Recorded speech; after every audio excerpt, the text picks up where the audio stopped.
Hi, this is a brainstorming lesson, just maybe some reminders about brainstorming. It should get stormy in there. First of all, brainstorming is just thinking. You're just showing that you're thinking, and thinking isn't always perfect, it's not always organized. It might be kind of messy, and that's okay. People should brainstorm. Every student I have ever taught in 19 years of middle school wants to skip the brainstorming part and just start writing. And I'm here to tell you that generally when that happens, you run out of ideas or you realize your ideas are too narrow and there's not enough to say later. So you really just need to dump it out. Just brain dump. A brainstorm is not organized. It's not meant to be a flea map or something. It's just meant to get your brain moving. When you can't think of something to write about, the cure for that is writing. So you just write it down. There are no wrong answers. I have said that so many times. It's okay to write something and then just cross it out. It's okay. You should do that. If you get sidetracked, the rule is you should go back to your prompt. There's always a thing you're brainstorming about. If I'm brainstorming a grocery list to go to the grocery store and I start trailing off into things that aren't groceries, then I might need to come back to my point.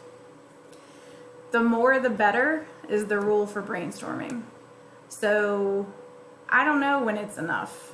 If you want a number, I'm going to say like 20. Like 20 things. Not 3, not 5. You need a lot of ideas. Sometimes 20 isn't enough, but the more you can get, the bigger theme you can find. So options for brainstorming. I know it's probably online right now, so it might be a little hard to do a circle map, but you could make a list. You could do like a pro and con chart. Whatever it is, here's your prompt. So today you're supposed to brainstorm reasons why it would be good or bad to live in the all summer in a day setting. So if you haven't read the story, read the story. It ain't about summer. It's not like, why is it nice to go outside? That's not it. So make sure you've read the story. The setting is when and where something takes place. Don't leave out the when. So if you're just doing it online, you can make a doc. You can go insert a table. Up at the top of your screen, it'll say insert table and make it a 2x2, and you could just type pro and con or good and bad or something and just list them out, as many as you can. And all I want you to do today is submit your brainstorm.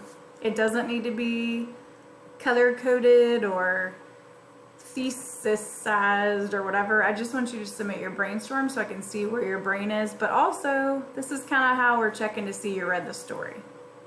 So go back and look at the story and look for details and look for things that would be positive and things that would be negative. And I do want both. You want both sides. And you may have naturally more on one than the other, and that's okay. But try to find both. If you get stuck, text me, call me, ask me. I'm available. I look forward to seeing what you come up with.